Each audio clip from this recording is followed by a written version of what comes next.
For a family of four, it's defined as making less than $26,000 a year. More than 38 million Americans live in poverty. For Black Americans, it's 1 in every 5, higher than Latinos, Asian Americans, and more than double the rate of white Americans.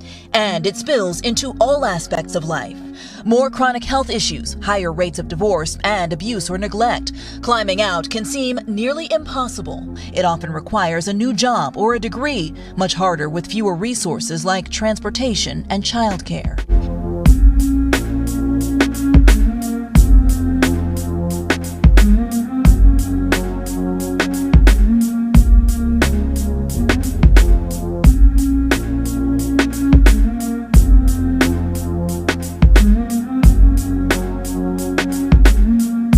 Income inequality is often cited as an important factor in holding people back. But a new analysis suggests Black boys and Black men face economic disadvantages even if they start off from a similar point of income and wealth as their white counterparts. A new study released this week underscores just how big a gap African American males face when it comes to moving up the economic ladder. Some of the findings are dramatic. White boys who grow up in rich households are likely to remain that way. Black boys who are also raised at the top are more likely to become poor instead of staying wealthy in their own adult households. Black boys fare worse than white boys in 99% of America, even when children grow up next to each other with parents who earn similar incomes. Raj Chetty of Stanford University is one of the co-authors of this study. He joins me now. This report seems to indicate that Black men will fare worse than white men, even if they are raised in households with similar incomes. Can you explain what's happening there? Yeah, so one of the most striking findings of the study to us was that even if you take Black and white boys raised in families at exactly the same income level, even at high income levels, you see that Black boys end up with very different outcomes on average relative to white men. They're less likely to complete high school, they're less likely to go to college, they have significantly lower earnings in adulthood. And that phenomenon, interestingly, applies really only to Black men. When we look at Black versus white women, you see much more similarity in their outcomes if they grow up in families of similar income. So it's something unique to what's happening to Black men in America that I think is really a concern for generations going forward in terms of perpetuating inequality by race. And that inequality, it's really striking to me. One of the things that this study reports is that African American men who will grow up in households with two parents that are earning $140,000, they fare about the same as a white young man who is raised by a single mother making just $60,000. How can that be true? Because it feels so counterintuitive. And what does that mean for African American families and their futures? Yeah, what you're getting at really is the finding that there's a great deal of downward mobility in Black families. So you would have thought intuitively, that's what we expected going in, is when you get to a certain income level, maybe racial disparities disappear, that at some point kind of escape the poverty trap. But that really doesn't seem to be the case. Even once your parents reach a high income level, it continues to be the case that Black men have higher odds of essentially ending up in the bottom of the income distribution than staying at the top of the income distribution. And that's why you get this pattern that Black men's outcomes look comparable to white men growing up in relatively low or middle income families. You mentioned in the study that there are unique obstacles that Black men face. Just to be clear, are we talking about racism and racial bias, or what are those unique obstacles that Black men in particular face? Yeah, so to try to get at that, we look at how this varies across different parts of the country. So look neighborhood by neighborhood and ask, are there some neighborhoods in America where you see small Black-white gaps, or perhaps Black men doing better than white men? And surprisingly, you find essentially no such areas. In 99% of neighborhoods in America, you see better outcomes for white men than Black men. Now, digging in deeper, you can ask, where do we see relatively good outcomes for Black men? And there are a couple of factors that pop out from that analysis. One, you see that areas with larger rates of father presence in homes among Black men, you have better outcomes for Black boys there. So if there are more two-parent families, particularly among African American households, you see better outcomes for Black boys.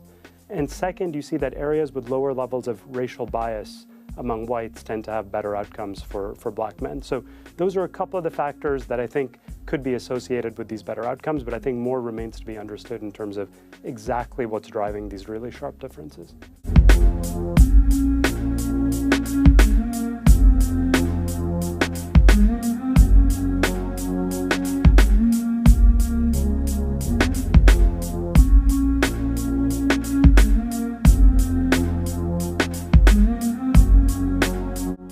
homies, I'm in heaven and they ain't got hoods.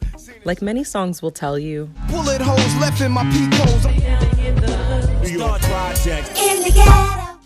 the story of what housing and other living conditions look like for many Black Americans is pretty bleak, and that's by design. In addition to artists cataloging their very personal experiences, When the landlord dissed us, no heat. Wonder why Christmas missed us. it's been proven that the modern phenomenon of concentrated Black poverty was an intentional government-sponsored institution. This is in part why President Biden issued an executive order back in January, intended to right the historical wrongs Black folks have faced when it comes to housing and home ownership in this country. But first, let's take it back. The dawn of the 20th century, African Americans in major cities lived scattered throughout the city. They weren't segregated particularly. It's only with the Great Migration of 6 to 7 million African Americans north and west escaping the South, the predominant response of the United States government and state and local governments to the Great Migration was to contain Black people in their own neighborhoods. And HUD, the Department of Housing and Urban Development, was particularly a part of this role. But the precursors to HUD introduced and encouraged racially restrictive covenants, redlining of every major city where African Americans landed. The federal government was a sponsor of urban renewal, infamously called Negro removal by the great James Baldwin. Urban renewal, which means moving the Negroes out. It means Negro removal. That is what it means. And the federal government is an accomplice to this fact. That so-called urban renewal also included a federally sponsored interstate highway system, which was intentionally designed to mow through vibrant Black neighborhoods. Take Miami, for example. 2 highways, I-95 and I-395, bulldoze right through the predominantly Black and low-income Overtown neighborhood, previously called Colored Town during segregation. The Department of Housing and Urban Development and the federal government writ large in the first 7 decades of the 20th century invested billions of dollars in racial segregation and concentrated poverty. Each time this country created a peculiar institution that subordinated Black people, slavery, Jim Crow, it created and dismantled it. They replaced it with another one. And the iconic Black ghetto, I don't use that as a pejorative, I use it as a descriptor, was a follow-on institution to slavery and Jim Crow. That's the legacy that every new administration inherits, and the Biden administration has as well. Today, I'm directing the Department of Housing and Urban Affairs and Urban Development to redress historical racism in federal housing policies. This executive order is just one of 4 signed by President Biden, designed to address racial equity in the United States. And while this progress is a step in the right direction, there's still a lot of harm to undo. Segregation started coming down after the passage of the Fair Housing Act of 1968, which actually only got passed in the wake of Dr. Martin Luther King's assassination. In 1980, 8 out of 10 Black people would have had to move in order to be evenly integrated within metropolitan areas. Half of Black people who live in metropolitan areas still live in neighborhoods of high segregation. So we've had modest improvement, but segregation persists. And economic segregation has spiked since 1970. The so-called American dream is only working for a relatively small slice of the population that can afford to buy their way into what I call gold standard neighborhoods that have the best of everything. And everybody else struggles, and the Black poor struggle the most. So what happens now? Well, some advocates are hopeful. HOME applauds this executive order for really focusing on historical patterns of racial segregation and discrimination in housing, while others remain cautiously optimistic. Here's Professor Cashin's suggestion. I don't take credit for this, but I applaud it. There should be an equity analysis. The federal government spends so much money, it should track who's getting it by neighborhood, and it should pursue racial equity in the distribution of resources. There's been a lot of movement at the local level on this.